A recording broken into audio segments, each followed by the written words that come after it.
Yo, what up? It's your brother. And hopefully your friend, Big Hill. Rockwayson in the building. Black African power. Each one. Teach one. So yeah, man, I got a video. I'm gonna make this short video right quick. Just some things that was on my mind as I was traversing the countryside.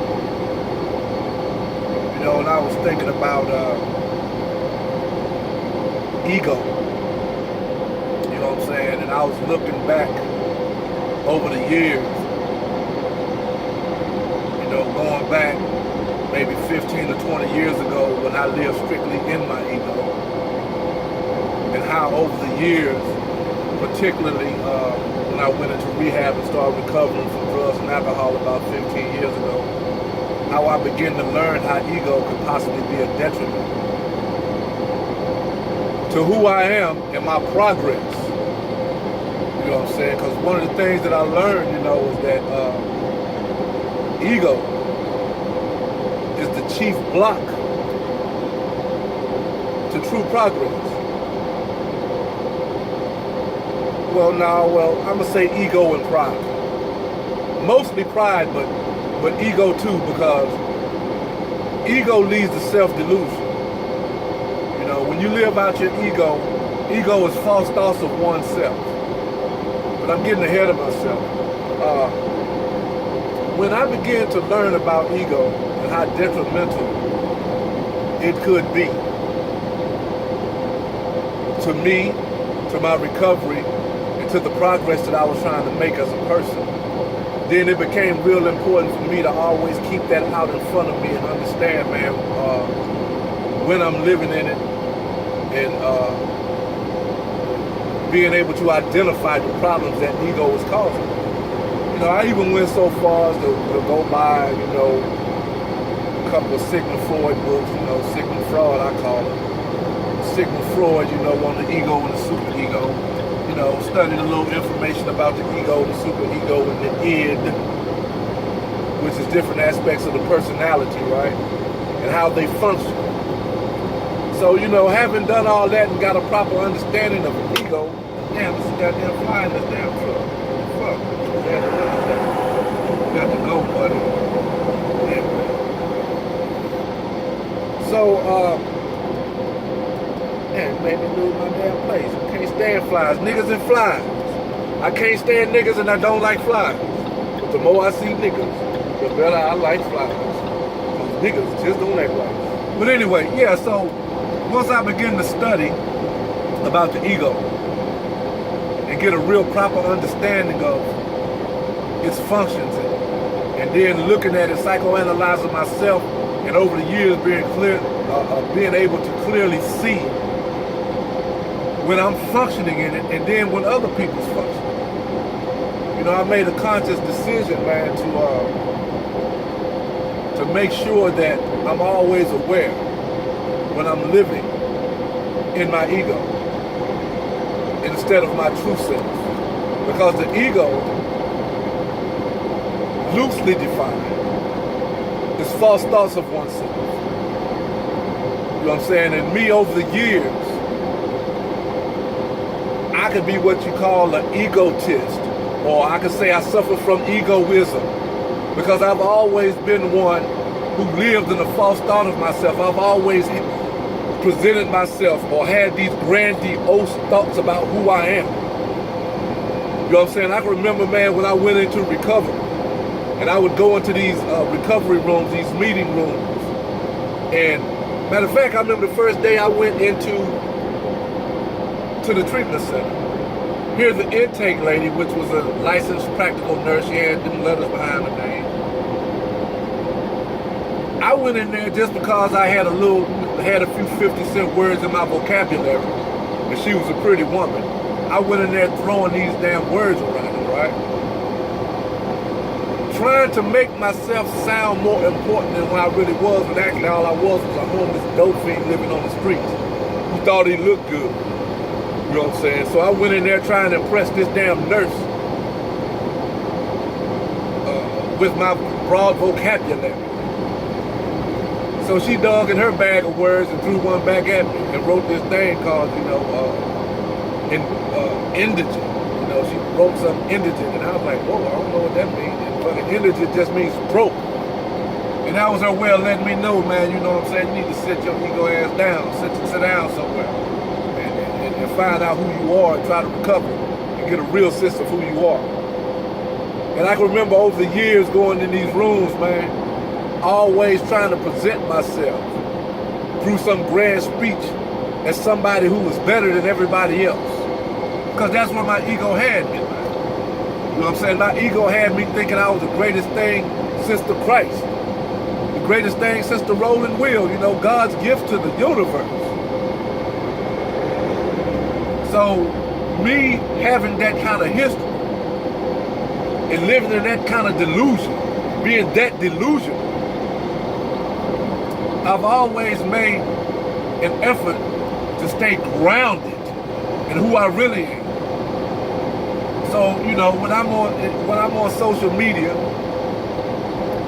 and I see certain things, and I may even do what I like to do is challenge thoughts and ideas, and give my perspective about certain things that's said and what I see. Most of the time it's because people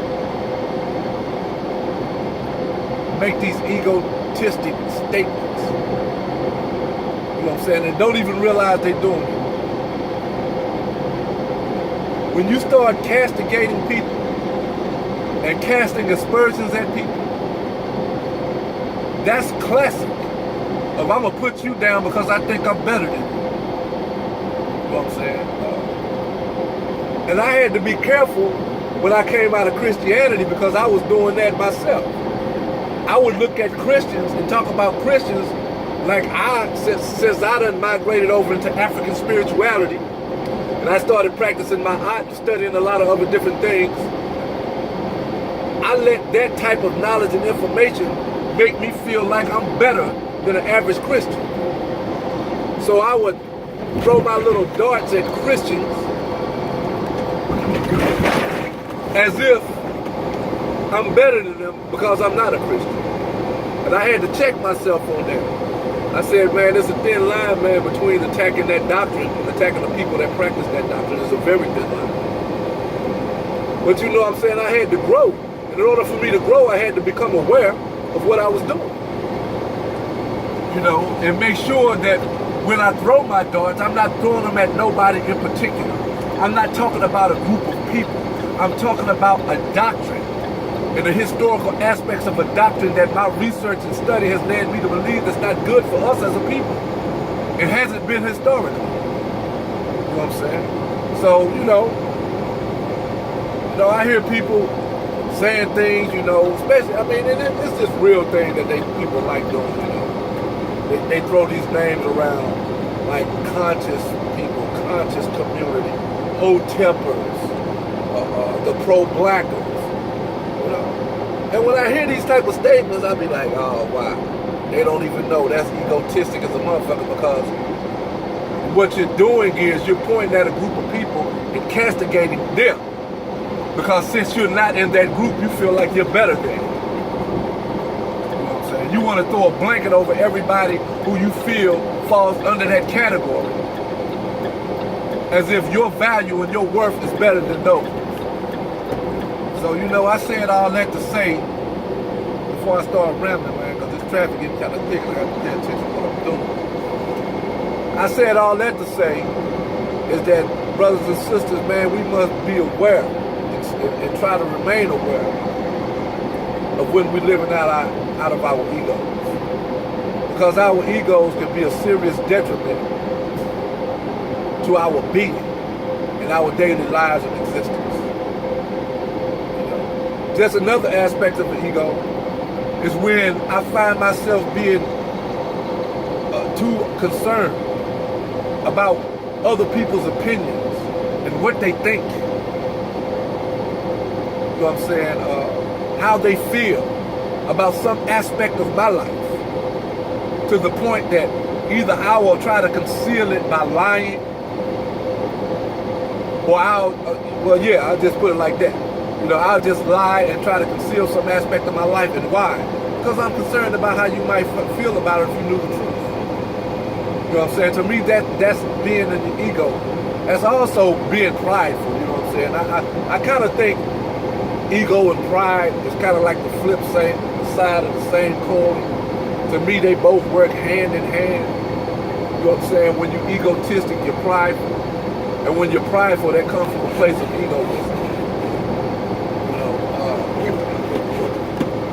So, we need to understand, man, and try to always make sure, you know what I'm saying, that we're not living in that delusion, in that false sense of self that ego will have you in. Because like I said, ego is a false thoughts of oneself. And you'll live in that place, and everything about you becomes a delusion. And you're really not being honest with yourself. And one more aspect about ego that I think I feel the need to talk about is this right here. Just to keep it in perspective. Now, it's my understanding. I don't like to use the word belief because, belief is to accept something as true without evidence. So when I do say I believe something, usually it's based on what I know and come to understand to be true. But for this purpose, I'm going to say it's my belief that everything that we've been endowed with, every aspect of who we are as people and human beings, is meant for us. We were endowed with it for specific purposes. So even with the ego, if we're going to use the ego, we have to make sure that ego is centered in, let's see, how can I say, that it's coming from a divine center. Using the ego to give you what you need to overcome and to keep your confidence level at where it needs for you to attack life instead of being beat down by life.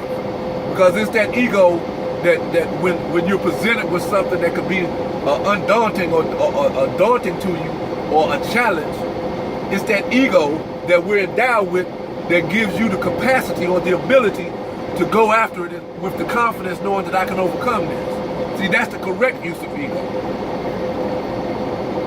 But most people, from what I've seen and using my own self as an example, don't, use ego as I'm the greatest in the world. I can overcome anything. No. There's some forces out here that's greater than you. You know what I'm saying? And to think that way is delusion. And a delusion is a lie that you tell yourself. So let's all get a better understanding of what ego is, how it functions, and how to wield it and use it the correct way, and not be victimized by it. Peace. I'm out.